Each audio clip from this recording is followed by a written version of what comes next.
तर सरकारनं वीज बिल माफीचा निर्णय घेतला त्याचं स्वागत असल्याचं राजू शेट्टी यांनी म्हटलेलं आहे। 7/12 कोरा केला असता सरकार अभिनंदनास पात्र ठरलं असतं असं देखील यावेळेला राजू शेट्टींनी म्हटलंय।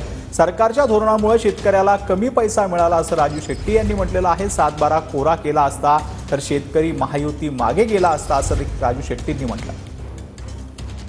राज्य सरकारनं 7.5 हॉर्सपावरपर्यंतची वीज बिल पूर्णपणे माफ करण्याचा जो निर्णय घेतलेला आहे त्याचं मी स्वागत करतो।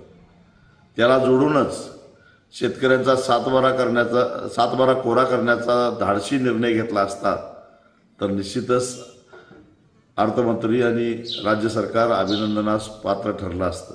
सरकारच्याच धोरणामुळे सोयाबीनचा भाव 9,000 वरून 4,500 वर आला, कापूस 12,000 वरून 6,000 वर आला आणि साखरेच्या निर्यातीवर बंदी घातल्यामुळे उसाला किमान टनापाठीमागे 700 ते 800 रुपये तोटा झाला। याची जबाबदारी स्वीकारून सरकारनं जर का शेतकऱ्याचा 7/12 कोरा करायचा निर्णय घेतला असता तर त्या महायुती सरकारवर जो नाराज झालेला महाराष्ट्रातला शेतकरी आहे तो निश्चितच येत्या विधानसभेच्या निवडणुकीमध्ये खंबीरपणानं त्यांच्या मागे राहिला असता। अजूनही वेळ गेलेला नाही।